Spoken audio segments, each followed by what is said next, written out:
हमारा कर्तव्य है। इस राष्ट्र की गौ माता की रक्षा करना हमारा कर्तव्य है। इस राष्ट्र की संपूर्ण जो धरा है, जो संपत्ति है, उसकी रक्षा करना आप हम सब लोगों का कर्तव्य है। इसका परिणाम हमको कब मिलेगा? जब हम सब जागरूक हो जाएंगे।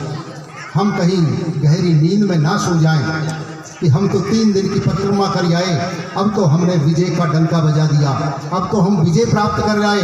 अभी तो समय है आपको और आगे बढ़ने का। अभी आपको जागने का समय है और जागकर जागरूक बने रहने का समय है। अन्यथा आप देख रहे हो आए दिन किस तरह की असंवैधानिक बातें चल रही हैं, सांस्कृतिक बातें चल रही हैं। हमारी संस्कृति के ऊपर कैसे कुठाराघात हो रहे हैं। चारों तरफ से हमारे उत्सव, त्योहार और पर्वों के ऊपर पाबंदियां लगाई जा रही हैं। कहीं हम उनके चक्कर में फंसकर हाथों हाथ ना हो जाएं।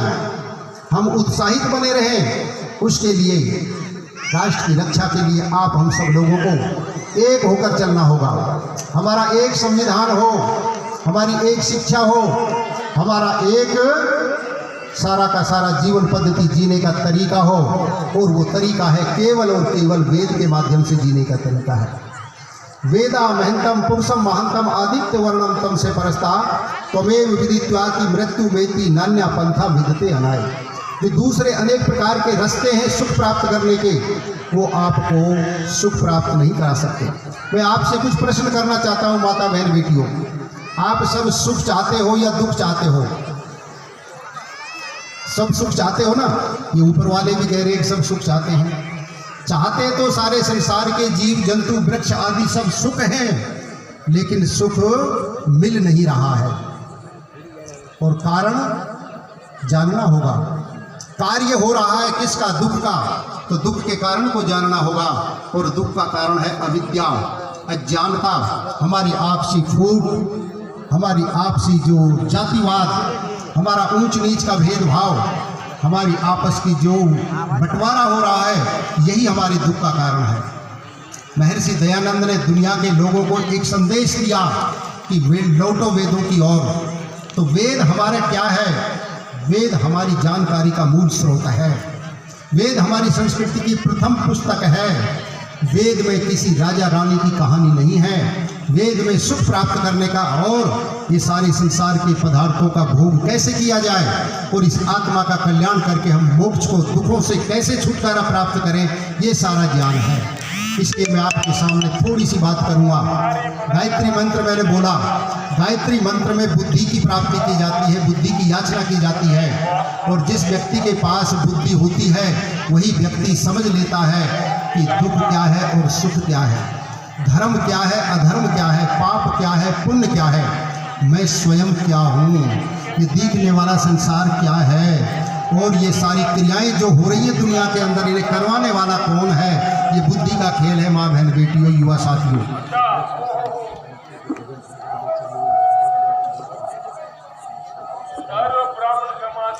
हम अपनी बुद्धि से ही जान पाते हैं कि हम सही रास्ते पर चल रहे हैं या गलत रास्ते पर चल रहे हैं।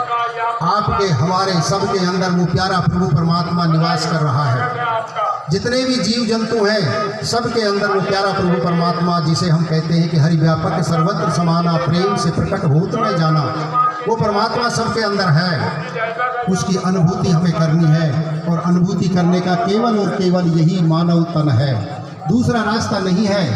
पशु पक्षियों को अनुभूति नहीं होती है, क्योंकि इस शरीर के अंदर ही चतुष्टाय होता है, धर्म, अर्थ, काम और मोक्ष। हम अपने धर्म को जाने। गृहस्थी का क्या धर्म है, ब्रह्मचारी का क्या धर्म है, वानप्रस्थी का क्या धर्म है, राजा का क्या धर्म है, सन्यासी का क्या धर्म है, किसान का क्या धर्म है, छात्र का क्या धर्म है, डॉक्टर का क्या धर्म है। आज धर्म के नाम पर विश्व के अंदर अनेक मजहब, पंथ और संप्रदाय खड़े हो गए। आपसे मैं प्रश्न पूछना चाहता हूँ, सुख देना धर्म है या दुख देना धर्म है? सुख देना धर्म है ना दूसरों को। अच्छा, वो लोग जो कहते हैं कि बकरे को काटो, देवी पे चढ़ाओ, भोग लगाओ, आप धर्म को प्राप्त कर रहे हो।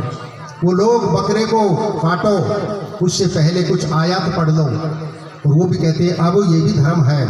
कुछ लोग कहते हैं कि झटके से काटो, पकाओ, खाओ, ये भी धर्म है। मैं पूछना चाहता हूँ उन लोगों से, क्या तीनों ही स्थिति में जीव की हिंसा नहीं हुई है? धर्म तो है अहिंसा परमो धर्म। जहाँ किसी प्राणी को दुख दिया जाता है वो धर्म नहीं होता है। इसलिए धर्म है न्याय के मार्ग पर चलना, धर्म है दूसरे प्राणियों का उपकार करना, धर्म है सत्य को बोलना। धर्म न दूजा सत्य समाना, सत्य बोलना धर्म है, मर्यादाओं में रहना धर्म है, पवित्रता से रहना धर्म है, यज्ञ करना धर्म है, सेवा करना धर्म है, अपने अस्तित्व को जान लेना धर्म है।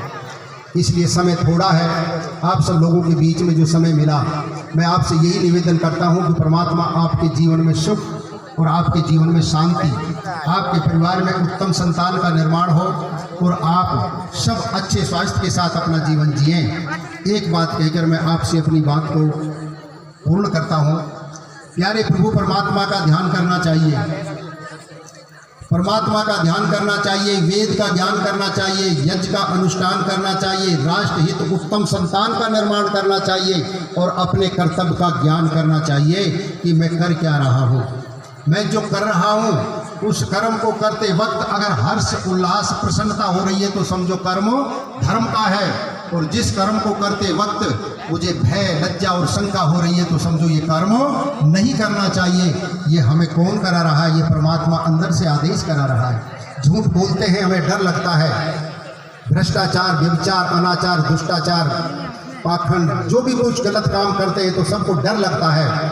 कुत्ता बिल्ली भी उस डर को जानता है। रे मनुष्य, तुझे भी समझना होगा ये हीरा जैसा जन्म मिला है, थोड़ा सा समय है, उमरिया बीती जाए रे, जीवन रस की भरी गगरिया रीती जाए रे, उम्र तेरी बीती जाए रे। आप सब लोग इस पद यात्रा में जो चल रहे हो सबको कोटि कोटि नमन करते हुए हृदय की गहराई से सबका स्वास्थ्य, सबके सुख की अभिलाषा के साथ अपनी वाणी को विराम। ओम इति सम।